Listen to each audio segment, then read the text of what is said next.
un poquito, por Vea, favor, un de ese poquito momento. de qué, de mi historia. Sí, y cuéntenos, por favor, la parte importante.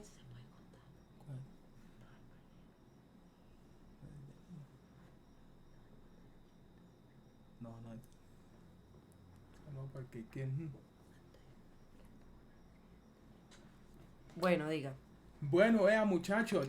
Entonces, por motivos así, pues nunca estuve con mis padres, ¿no? Mucho. Les voy a dar nomás 3 minutos para que no se aburran, ¿no? No, uno no se aburre. A mí No. me encanta que usted cuente su historia, eso lo motiva a uno. Pero la gente de pronto se molesta. Que Instagram de la minita. Dale, cuente. Entonces, ¿qué? Entonces, por motivos, no tuve oportunidad de crecer con mis padres, entonces crecí en el bienestar familiar, un orfanato, ¿no? Y Pero cuando fue chiquito tuvo un accidente. sí, cuando fui pequeño tuve un accidente y por esos motivos, pues tuve que recurrir allá. Entonces llegué a ese lugar y cuando llegué a ese lugar, pues bienestar iba a cubrir pues mi educación, todo, pues a formarme como una persona para la sociedad. Pero entonces como eran demasiados niños, entonces es muy difícil pues tener el control. Si a veces la mamá se estresa con 12 o no. Imagínense ya 10 20 y Un allá habían desespero. como más de 300 niños. Pero todo era norma. Eso era que haga esto, que no lo haga, que aquí, que allá. Y eso me llevó a mí como a ser un poquito desobediente, que yo quería ser libre, jugar. Usted sabe que uno de niño Total. quiere eso, ¿no? La atención y también estar en el parquecito jugando que con la arena, explorar, ¿no? Esa etapa que todo mundo o tiene. Y a raíz de eso, pues empezaron conmigo a ser duro. Entonces me cambiaron a otra fundación que ya era más estricta, donde ya era a tales horas se acuesta, a tal hora todo el tiempo, donde ya no se estudiaba, donde si usted hacía algo malo ya pues lo encerraban, le ponían medicamentos, lo metían hacia una piecita, le metían el balde y usted en ese balde hacía sus necesidades. Al otro día salía, se bañaba, botaba ese popó y le entraba en el colchón a las 10 de la noche. Nada. Y entonces yo a veces me angustiaba porque yo lo máximo que estuve en esa pieza solo fue hasta un mes. Eso fue lo máximo. Y a veces era el estrés, yo quería salir. Y entonces yo azotaba la puerta y me ponían camisa de fuerza, me inyectaban y me dejaban ahí dopado, durmiendo. Cuando ya veían que no podían controlarme, me mandaban al psiquiátrico de Cali, al departamental del Valle. Y en el psiquiátrico, pues los psiquiatras decían, pero este joven lo vemos bien, no tiene problemas, no sé por qué lo trae. No, es que ya no podemos hacer nada, pero eso ya es comportamiento, eso ya no tiene nada que ver con... Entonces ellos le pagaban al psiquiatra para que me dejaran ahí una semana. Y le pagaban literal, como decir, no, hay que téngalo ahí una semana para que coja oficio.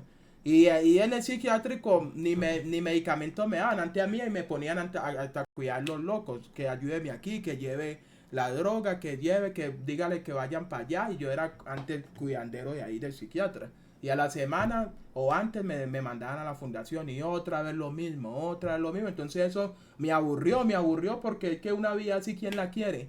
Y eso me llevó a volarme, a escaparme de allá a los 16 años. Una vez me volé a los 16 años, pues llegué a la calle porque no conocía a mamá, no conocía a papá, a tío, no conocía a nadie. Entonces llegué a las calles y empecé a vivir en las calles, a comer de las calles, de la basura, a pedirle a la gente, a veces no tenía nada, me metía a los centros comerciales y bueno, hay varios puntos que uno no cuenta porque es desagradable, ¿no? Porque uno de los puntos tan gráficos que digo yo a veces me quería ver limpio. Y yo para asearme, digo yo cómo me aseaba. Yo me metía a un centro comercial, cogía champú de ese que ponen ahí en la lavamanos y llegaba y me metía al sanitario, me cogía, me arrollaba en esa taza y me autobañaba de una taza, imagínense. Eso es algo así de lo peor que yo llegué a hacer en la calle. ¿Sí ven? Y eso que uno en la calle para sobrevivir tiene que hacer demasiadas cosas que por cosas uno no la cuenta porque usted sabe que yo ya vivo en un mundo de red que ya a veces uno cuenta las cosas y hay gente que no respeta y que ya se empieza a burlar del sufrimiento ajeno. Entonces a veces no tenía ni en la basura que comer y me tenía que llenar a punta de agua.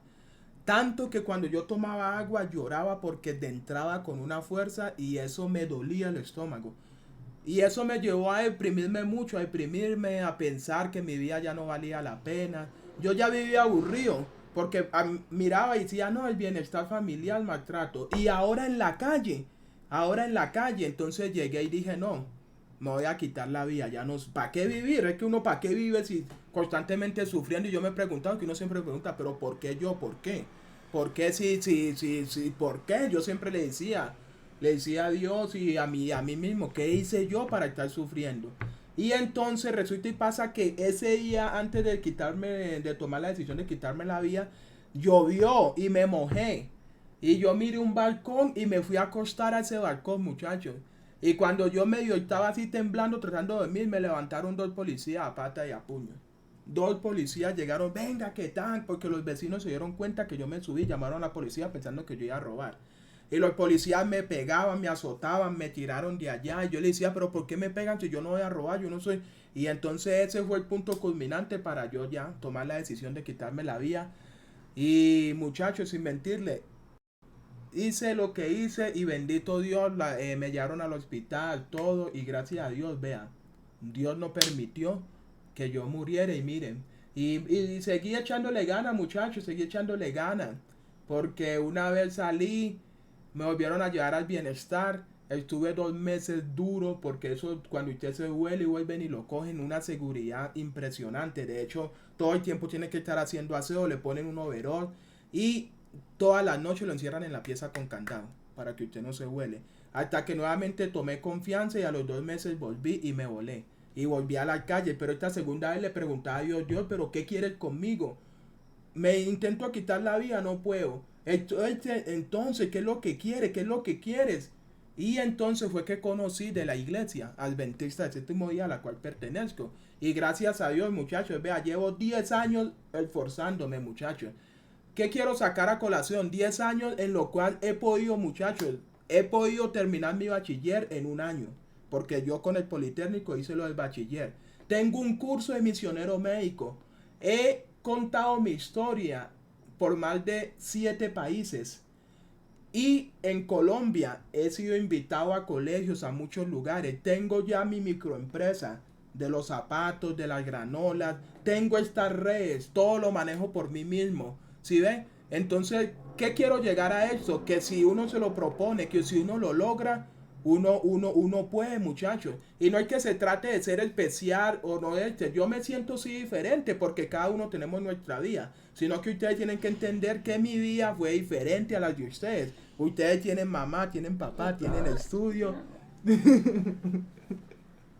Qué bendición, qué bendición. Entonces, ¿qué dicen que cuentes, ¿sí? Dios es bueno. Ya, entonces sí, muchachos, ya no hay que ir contando para que nos pongamos contentos, pero sí, entonces, miren que uno sí puede, ¿sí? Y ustedes más que tienen todo, tienen mamá, tienen papá, tienen estudio, y a veces nos quejamos. Yo he visto niños que insultan a la mamá, que son desobedientes. He visto niños que, ay, usted no me quiere, usted no me da lo que es. Muchachos, tenemos que ser agradecidos porque nadie sabe lo que tiene hasta que lo pierde. Yo hubiera deseado tener a lo menos una familia. Porque muchachos, yo puedo tener fama, yo puedo tener reconocimiento, pero yo a veces me siento solo, me siento vacío. Ustedes constantemente, siempre que me ven con alguien, no, me ven solo. A veces comparto con los seguidores, ustedes por eso me ven que yo todo el tiempo estoy, vea que voy para tal lado, ¿por qué? Porque a mí me siento solo y de la única manera que yo lleno mi vida es en las redes y es con ustedes, porque quiera o no, ustedes son parte de mí. ¿Sí ve? Para que manecien a nosotros, yo soy una loca enferma por los videos suyos, no le dije que yo siempre estaba ahí acompañándolo. Entonces, sí, muchachos, entonces para que valoren, muchachos, para que valoren, porque el día de mañana quizás yo no esté y ahí sí van a decir, ay, JH, ¿qué le pasó? Se nos fue, ya no hacen vivo, ya no esto, entonces valoren esas oportunidades, porque ustedes a veces me dan duro y eso a veces me hace sentir mal porque yo los veo a ustedes como mi familia. Y nada, mi amiga, vean. Pilas pues. Vea, un aplauso, esa historia, no, un aplausote por contárnosla. Sí, algún día me tengo que ir porque ya estoy consiguiendo muchos millones. Tache, no. No, mentira, no. Y mire esto que va a pasar en este momento. Voy a quitar el modo sub para que usted mire lo que está sintiendo toda la gente. Mire. Qué bendición. ¿Qué dice la Te gente? amamos, te amamos. Qué Ese bendición. chocorramito, te queremos Eso, mucho. qué bendición, yo Qué también lo chocorramito. Grande. Grande. Vea, eres Pero un un grande, grande, qué Otache, te bendición. amo. Qué bendición, vea. Te amamos. Ay, es cuando saque Lo mi quiero libro mucho. se lo mando yo. Sí, no, el libro sí vamos a hacer una